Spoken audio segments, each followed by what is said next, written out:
Hi everyone, this is Dr. Shailene Ashby.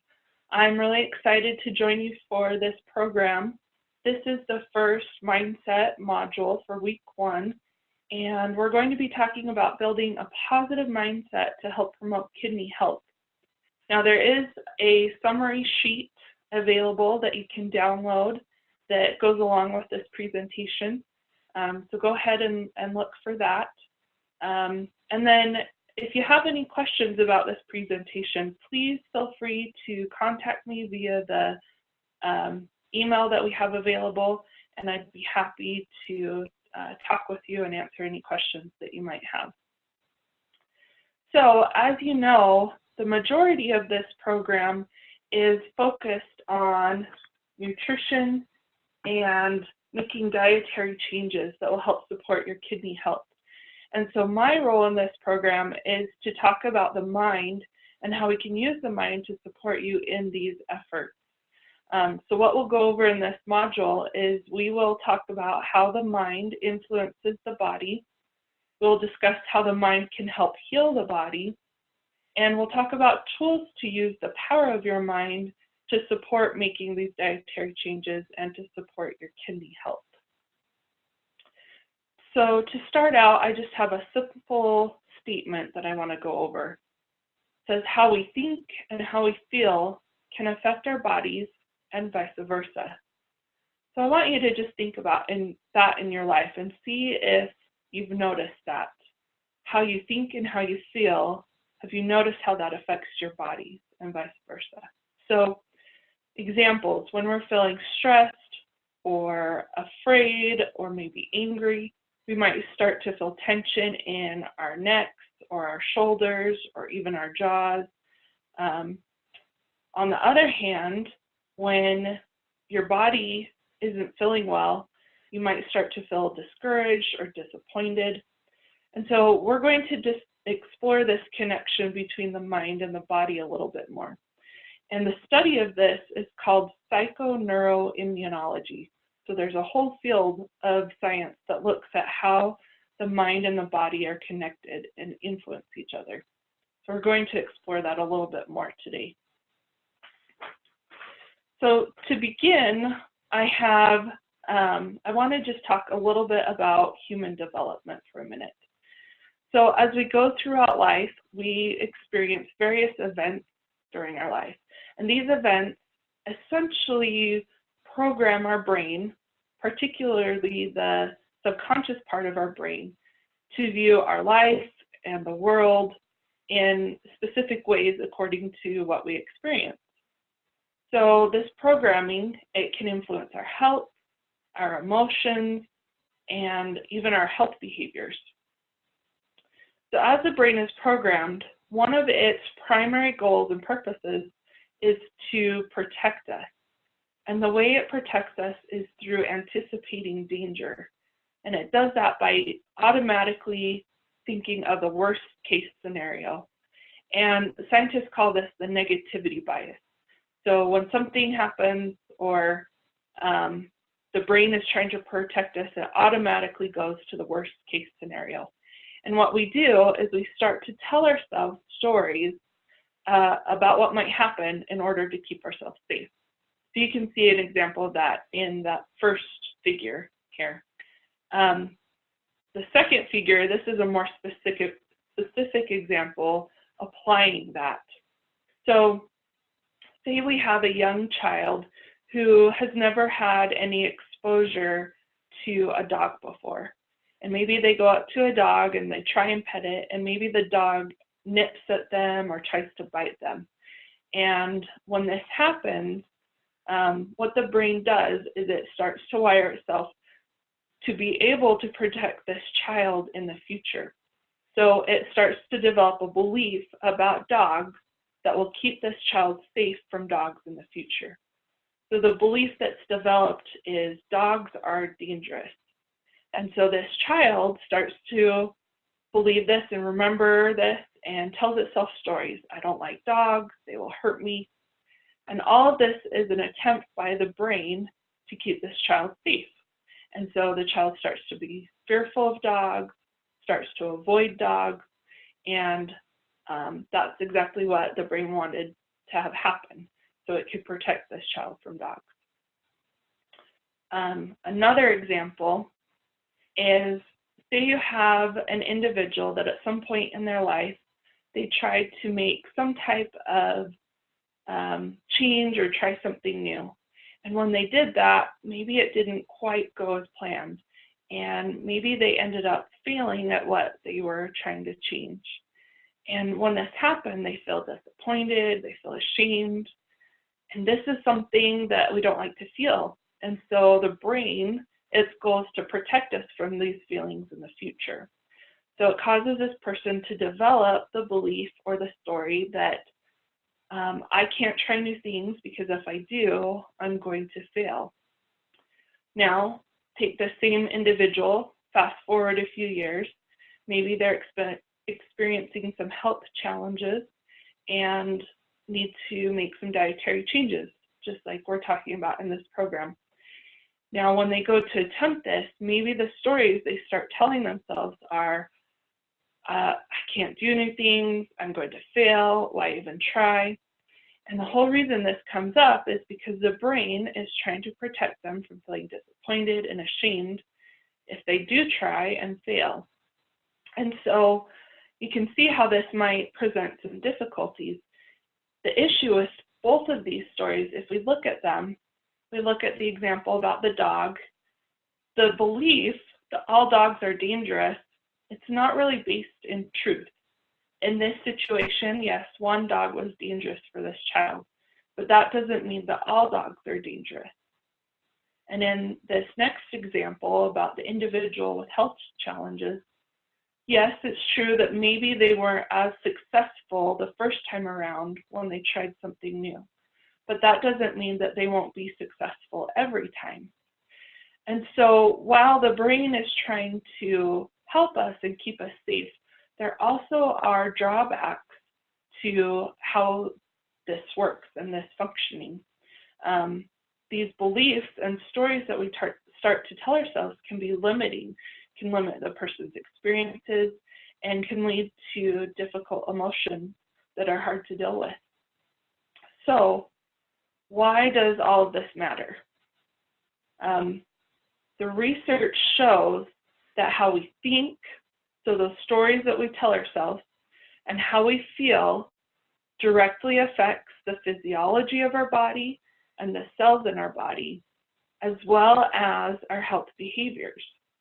So if we're constantly anticipating the worst case scenarios, research has shown that can be linked with chronic disease, chronic pain, and even cancer. But what's even more amazing about all of this is that research has also shown that if we're able to tell ourselves positive stories and positive thoughts and have emotions like gratitude and forgiveness and happiness, that those things are linked with better health and can actually help heal the body. So that's what's really amazing about the power of our mind. So even though our brain automatically goes to the worst case scenario, neuroscientists have discovered that the brain can actually be rewired to think in a new way that supports health and healing. They call this neuroplasticity. They call the brain, they say it's plastic, meaning it's changeable. And because of that characteristic of the brain, it can be rewired to support us, which is really amazing. So before we talk about how you can put practices in place to help rewire your brain, I first want you to just take a minute to reflect about these questions. So I have, what stories is your brain telling you about chronic kidney disease and changing your diet? And how are these stories helping and hurting you? So one example that we hear often is the story or the belief that I'm going to have to go on dialysis. Now, one way that this belief might help us and that the brain is trying to protect us is because we think if I can scare myself or motivate myself enough by thinking that I'm going to have to go on dialysis, that will help me change my health behaviors and will help me change my diet. And so we use that as a way to motivate ourselves. But let's also look at how it's hurting us. By using that method, it produces a lot of fear, a lot of anxiety, a lot of worry, and all of those emotions limit our ability to actually change. Research has shown that. And so what we want to try and do is see if there's a new way of thinking, a new story that we can tell ourselves that will help support us in our efforts. So instead of thinking, I'm going to have to go on dialysis, if we think, I have the ability to make changes to support my kidney health. That's a new story, a new way of thinking about things that can help us move in that direction of healing our mind and our body. So I just want to take a step back for a minute. Before we started this program, we did talk to individuals that have been diagnosed with chronic kidney disease. And we heard their stories and heard what they were concerned about and overwhelmed with. And in presenting this program, we do not want to diminish those experiences or those feelings at all, because those are real and true and they matter. But what we hope is through this program that you can be provided with tools to help you create new stories that are filled with confidence and hope and optimism. We believe in you, we believe in your ability to do hard things, and we believe that you can make these positive changes to support your kidney health. So I'm going to quickly go over your emotional toolbox.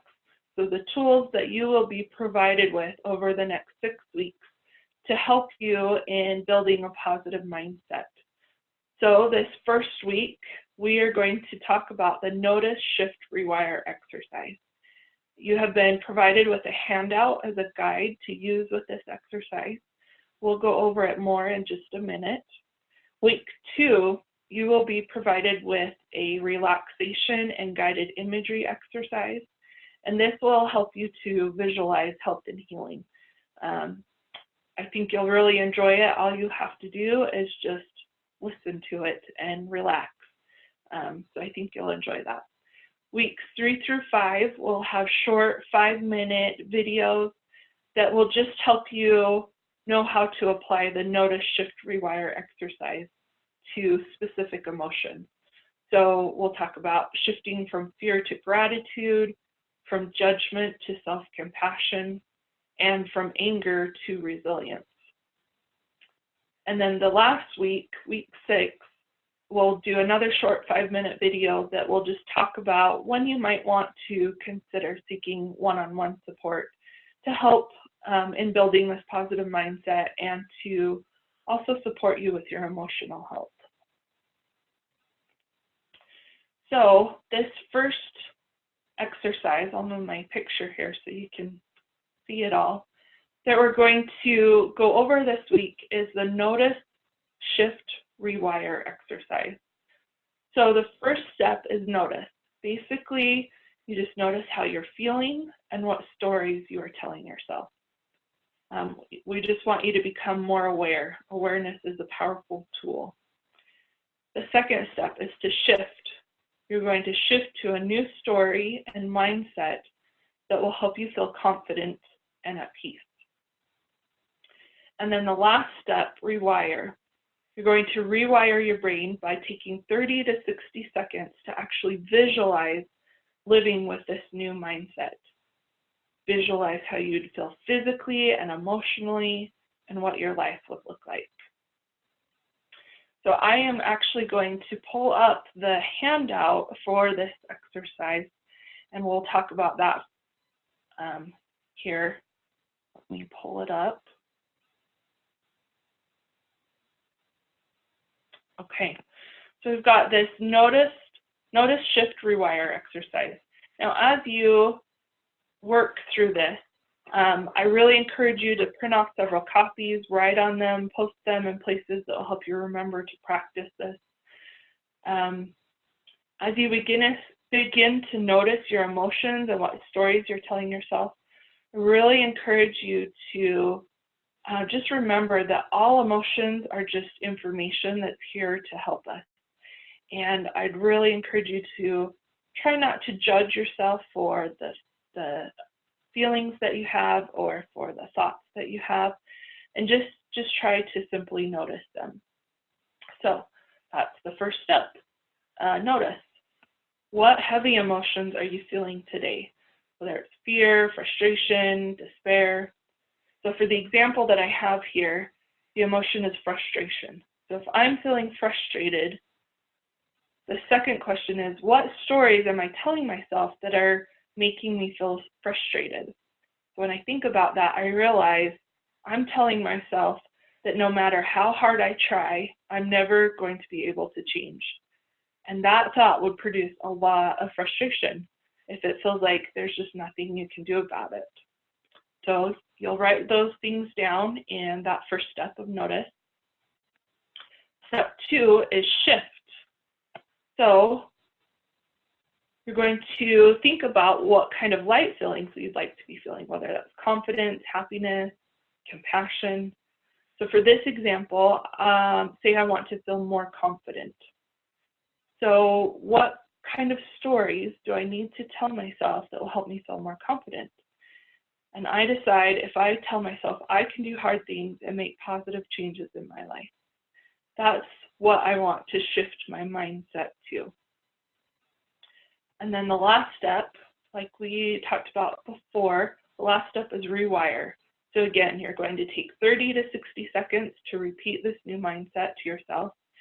And then imagine what your life would look like if these new stories were true. So how would you act differently? How would you feel differently if it were true? And what's really important with this is I want you to actually allow yourself to feel those new emotions, feel confident, because that's a huge part of this rewiring process. Okay, I'm going to go back to our PowerPoint here. Give me just a moment to pull that back up.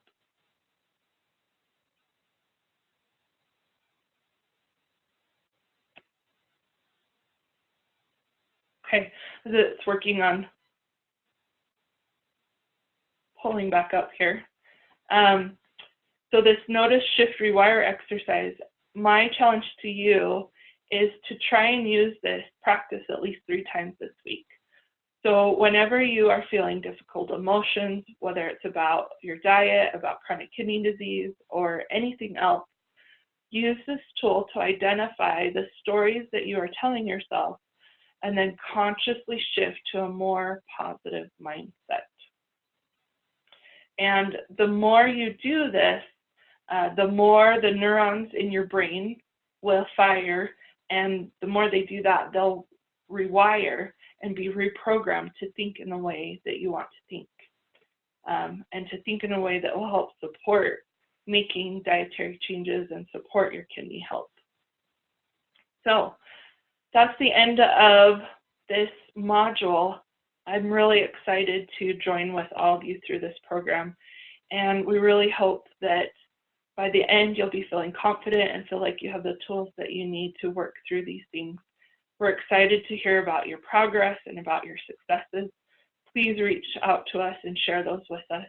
And again, if you have any questions that come up about mindset or have any struggles, please reach out to me. I'd love to help you with all of that. Okay, thanks. Bye.